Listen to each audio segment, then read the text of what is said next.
तो सबके मन में इच्छा होती है कि हमको कुछ ठाकुर जी की लीला या चर्चा सुनाई जाए। चलते फिरते कभी देवकी मैया कोई चरित्र सुनाती हैं, कभी रोहिणी जी कोई चरित्र सुनाती हैं, लेकिन आधे अधूरे ही रह जाते हैं। तो एक दिन समस्त कृष्ण पटरानियों ने रोहिणी जी को बुला करके कहा,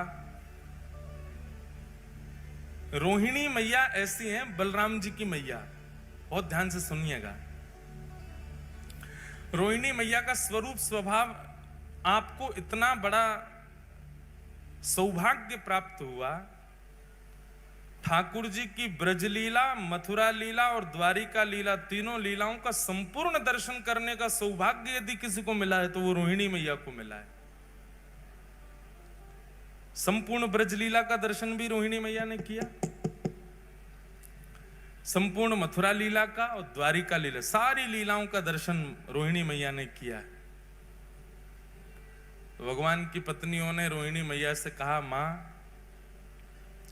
आप एक जगह बैठ करके धैर्य पूर्वक ठाकुर जी की संपूर्ण लीला हमको सुनाओ, ब्रज लीला सुनाओ।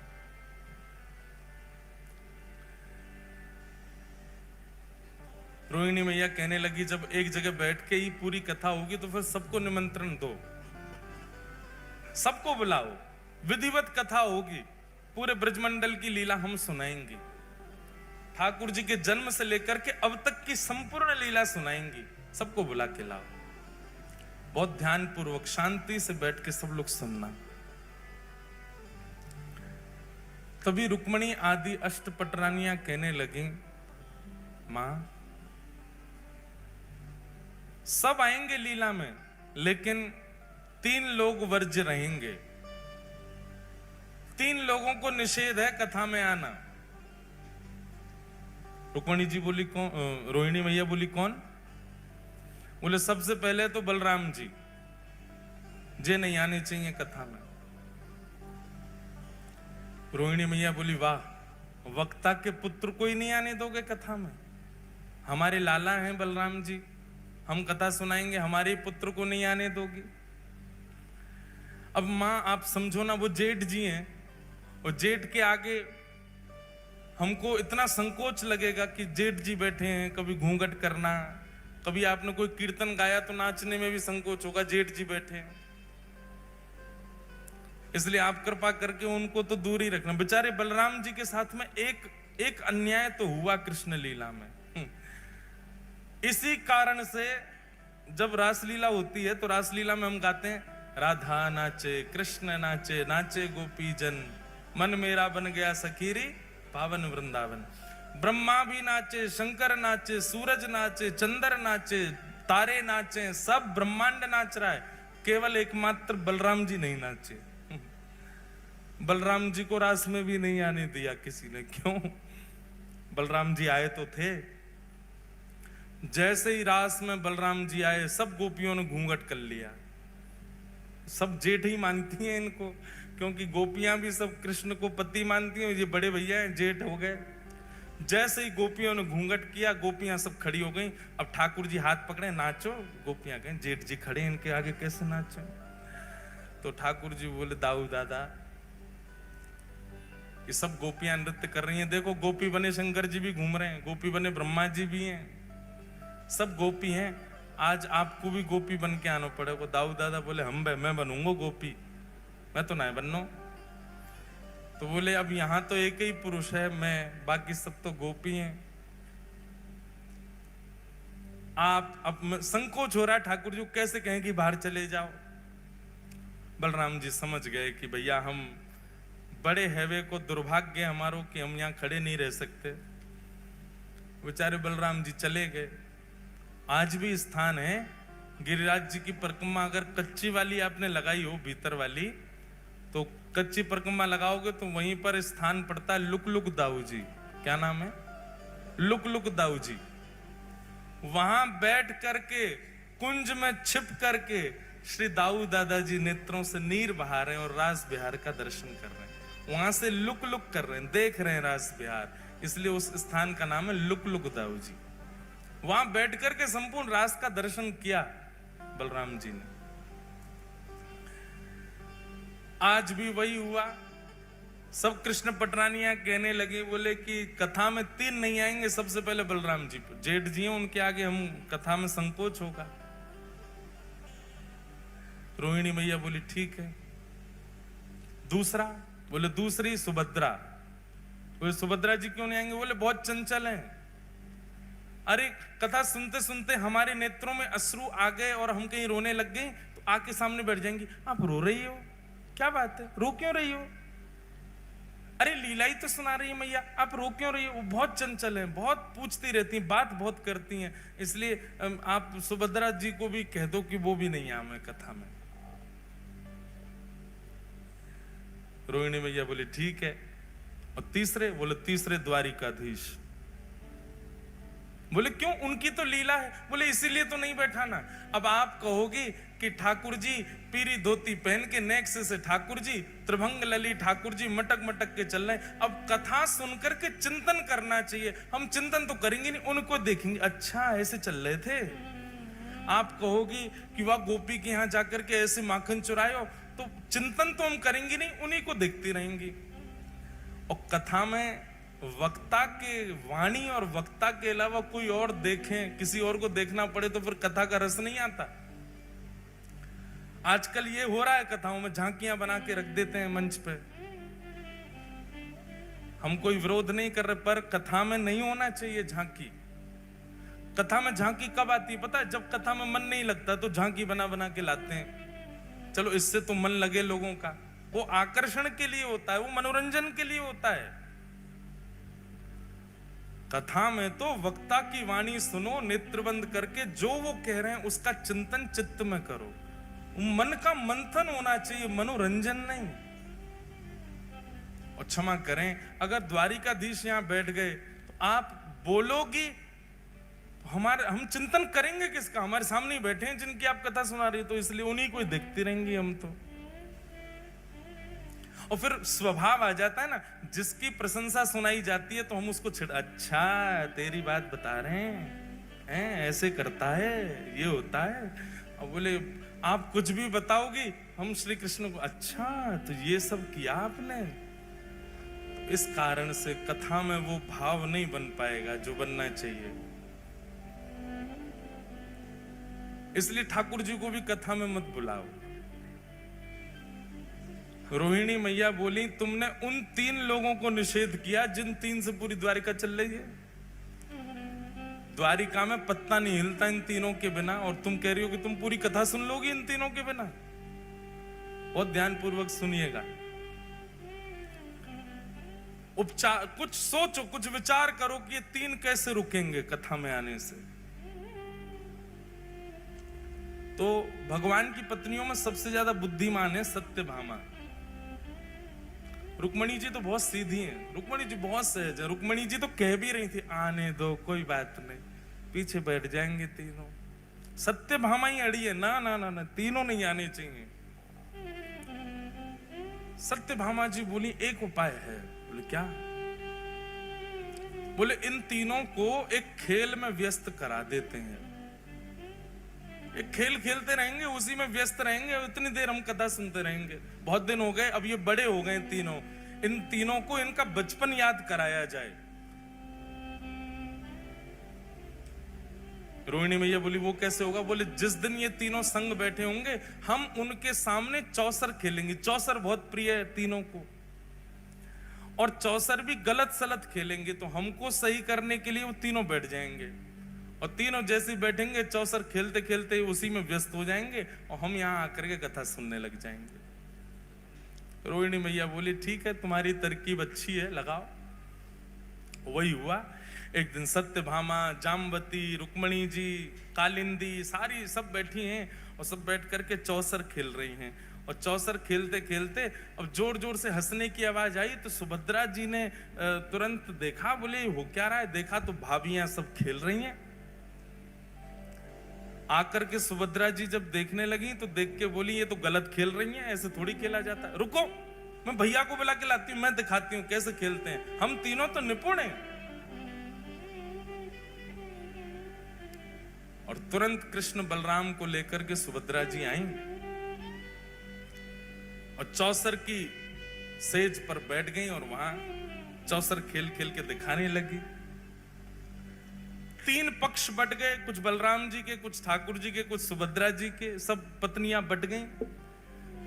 अब तो थोड़ी देर तो इनका उत्साहवर्धन किया, हाँ हाँ बहुत अच्छा बहुत अच्छा, अरे बलराम जी आप तो कमाल हो, कभी ठाकुर जी आप कमाल हो, ऐसे सब नाटक हो रहा था वहां पे। इतने में धीरे धीरे धीरे पीछे से उठ करके सब पत्नियां ठाकुर जी की जा रही थी। और जैसी खेल समाप्त होने लग जाए तो सत्यभामा जी ऐसा कुछ करें कि वो चौसर का पूरा जो स्थान था, जो पूरा सामने रखा था, वो हिल जाए, तो अरे अब तो दोबारा से होगा और फिर तो शुरू हो जाए। ऐसे खेल में तीनों को तन्मय करके समस्त पटरानियां एक सभागृह में चली गईं और रोहिणी मैया आसन पर विराजमान होकर के ब्रज लीला सुनाने लगी।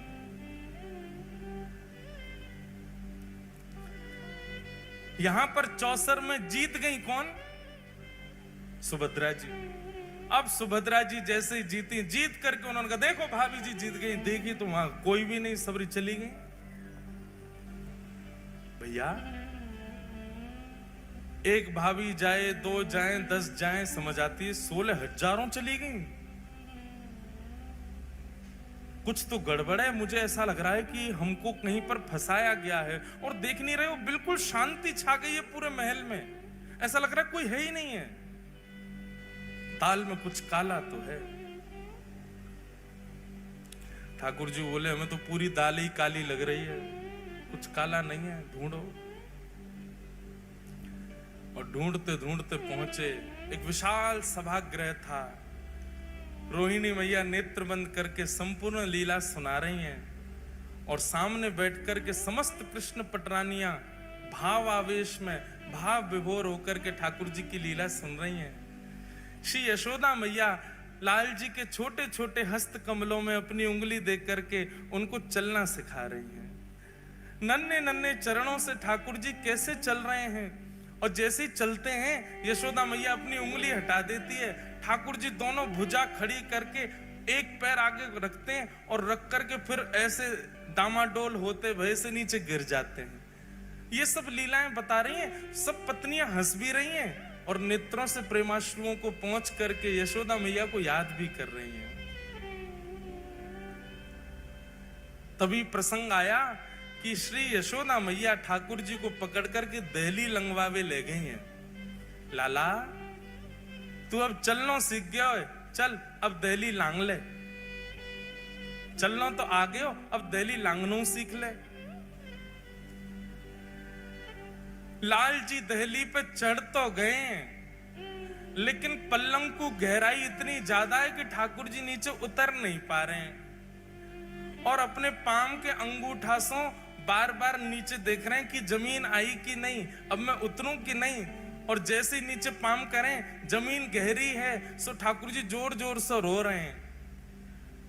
यशोदा मैया कह रही है अरे लाला तू काहे को रो रहा है? सो तुतला के ठाकुर जी कह रहे मैया जे दहली ना, जे दहली मुकु मार है, जे दहली ऊंची है गई है, या तो कह दे ये नीची है जाए। ऐसी मधुर लीलाएं श्री रोहिणी मैया यशोदा मैया की और ठाकुर जी की बाल लीला की सुना रही हैं। सब नेत्र बंद करके भाव में कथा श्रवण कर रहे हैं। और तभी उस सभा के द्वार पर तीनों का आगमन हुआ। बलराम जी, बाल कृष्ण और सुभद्रा। बलराम जी, द्वारिकाधीश, सुभद्रा तीनों आए और तीनों ने आकर के जैसे चुपचाप देखा कि कथा चल रही है, मधुर लीला सुना रहे हैं। ठाकुर जी ने दोनों से कहा चुपचाप पीछे चल करके बैठे, ये हमसे छुप करके कथा कही जा रही है ताकि हम ना सुन लें, चलो पीछे बैठ के सुनेंगे। और ठाकुर जी बिल्कुल सहमे से गए और सबसे पीछे जाकर के बैठ गए तीनों। बीच में सुभद्रा जी बैठी हैं, एक तरफ बलराम जी, दूसरी तरफ ठाकुर जी, और बैठ करके मधुर वह रस चर्चा सुनने लगे। सुनते सुनते सुनते यशोदा मैया के प्रसंगों को, ब्रजवासियों के प्रसंगों को श्री ठाकुर जी प्रेम की अवस्था में प्रवेश करने लगे। प्रेम जब प्रकट होता है ना बंधुओं, बहुत ध्यानपूर्वक सुनिएगा, प्रेम जब प्रारंभ होता है तो प्रारंभ में विपरीत अवस्था भी अच्छी लगती है। प्रेम जब प्रारंभ होता है तो प्रेमी को रात में निद्रा भी ना मिले तो भी अच्छा लगता है, भोजन ना मिले तो भी अच्छा लगता है, पानी ना मिले तो भी अच्छा लगता है, अनुकूल वातावरण का कमरा ना मिले, बिना एसी का कमरा मिल जाए तो भी अच्छा लगता है, बस प्रेमी संग होना चाहिए। प्रेम की प्रथम अवस्था है। प्रेम की द्वितीय अवस्था जब प्रारंभ होती है तो प्रेमी की परीक्षाएं शुरू होती हैं। फिर जो प्रेमी है वो इस अवस्था में आ जाता है कि वो अपने प्रेम को तो मान चुका है कि मैं इससे बहुत प्रेम करता हूं, वो सामने वाला मुझसे प्रेम करता है कि नहीं, उसकी परीक्षाएं लेना प्रारंभ करता है। फिर वो ऐसा कुछ करता है कि जिससे पता चले कि ये मुझसे प्रेम करता है कि नहीं। तीसरी अवस्था में रूठना, मनाना, मान लीला प्रारंभ हो जाती है। चौथी अवस्था में स्वीकारीकरण और विश्वास आ जाता है।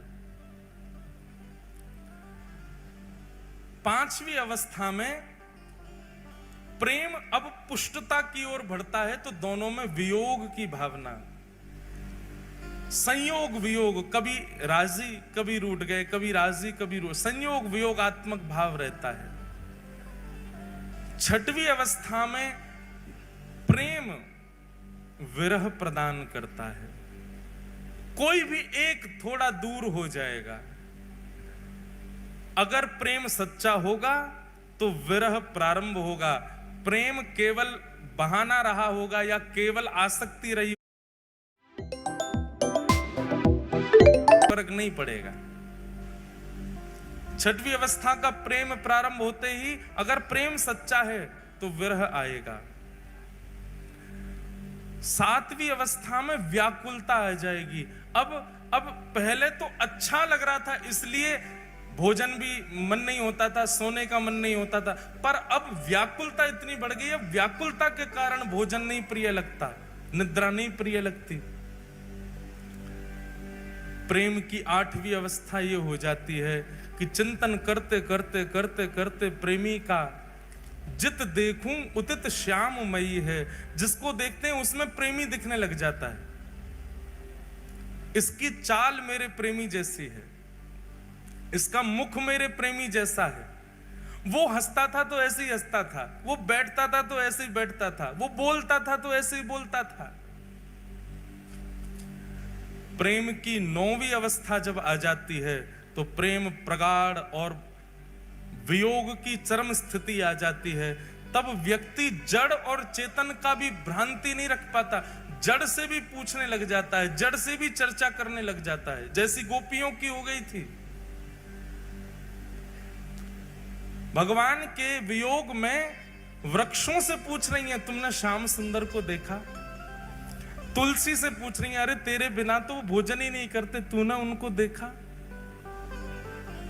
मयूर से पूछती हैं, तुमने उनको देखा? तुझे तो सिर पे धारण करते हैं। प्रेम की नौवीं अवस्था आ जाती है और प्रेम की जब 10वीं अवस्था प्रारंभ होती है तो प्रेमी अपने प्रेमी का चिंतन करते करते करते करते करते करते प्रेम विगलित होने लग जाता है। जैसे एक मोमबत्ती में अग्नि प्रज्वलित करने पर वो पिघलने लग जाती है, ऐसे प्रेमी के सर्वांगीण अंग पिघलने लग जाते हैं। बहुत ध्यानपूर्वक सुनिए, कोई चर्चा मत कीजिए, हमारी प्रार्थना है। ठाकुर जी ने जब कथा में बैठना और श्रवण करना प्रारंभ किया तो ब्रजवासियों की याद आने लगी, अपनी लीला सुन के मुस्कुराने लगे, अच्छा सा लगने लगा। फिर विपरीत अवस्था भी अच्छी लगने लगी। धीरे धीरे धीरे कथा आगे बढ़ने लगी। ठाकुर जी उन अवस्थाओं को पार करते गए। पार करते करते 6वीं 7वीं अवस्था में आकर के ठाकुर जी अपना हृदय पकड़ करके सहलाने लगे, ब्रजवासियों की याद आने लगी। सातवीं आठवीं अवस्था आते ही श्री ठाकुर जी के नेत्रों से अश्रुबिंद गिरने लगे।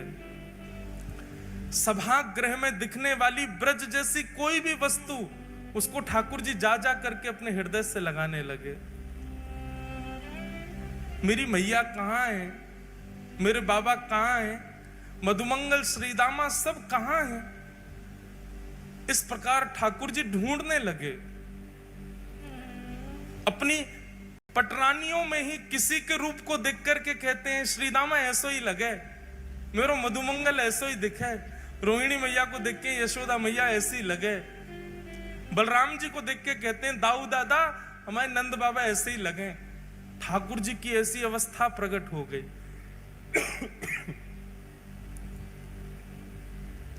सब बैठे सहमे देख रहे हैं केवल।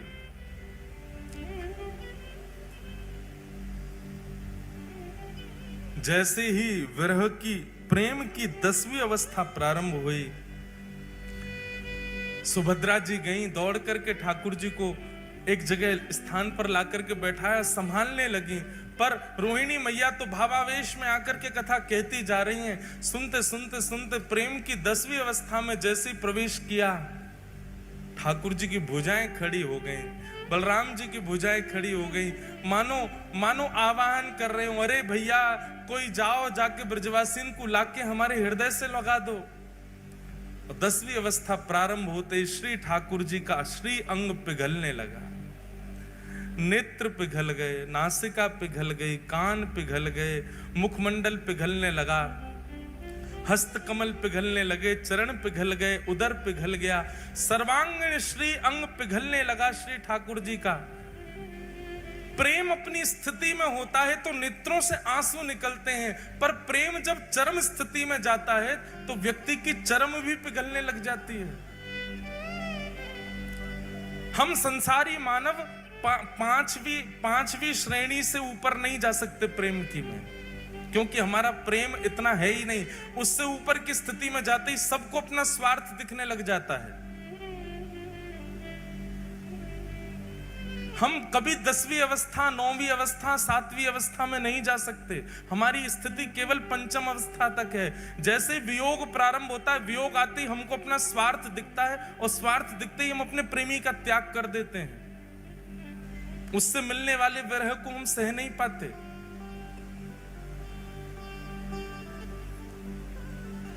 ठाकुर जी का श्री अंग पिघलने लगा।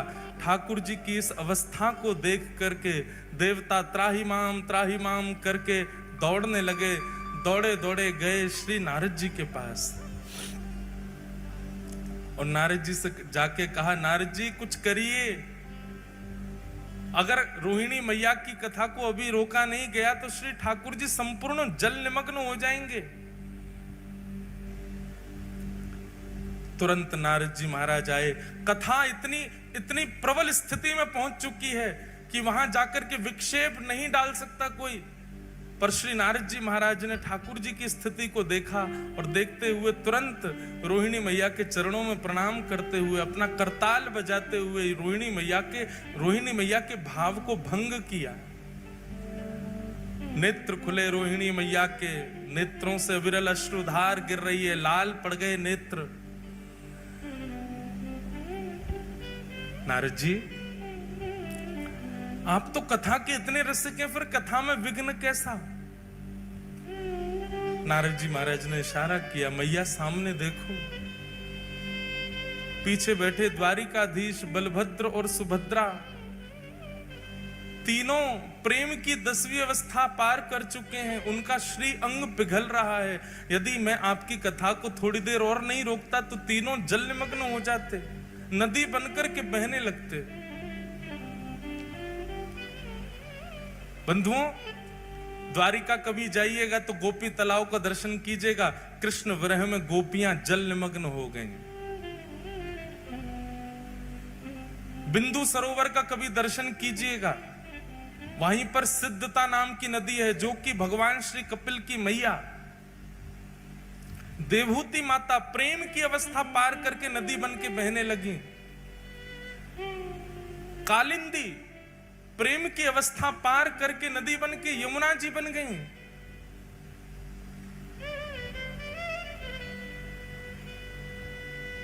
भगवान शिव का प्रेम ही श्री गंगा के रूप में परिवर्तित हो गया। प्रेम की अवस्था को जिसने पार किया वो बहने लगा। यदि उस समय नारद जी नहीं आते, कथा को नहीं रोकते, तो शायद जगन्नाथ प्रभु भी बहने लगते, कोई नदी ही प्रकट हो गई होती द्वारिका में। रोहिणी मैया से कहा कथा को यहीं विश्राम दीजिए, ठाकुर जी का श्रीअंग पिघल रहा है। सब दौड़ करके गए, देखा बलभद्र, सुभद्रा और श्री जगन्नाथ, श्री द्वारिकाधीश, तीनों का श्री अंग प्रेम विगलित हो गया। नारद जी महाराज रुदन करने लगे, चरणों में प्रणाम करने लगे, भगवान आप अपने रूप में प्रकट हो जाइए, नाथ ऐसा मत कीजिए। जगन्नाथ द्वारिकाधीश कहने लगे, नारद जी पूरे विश्व को बताने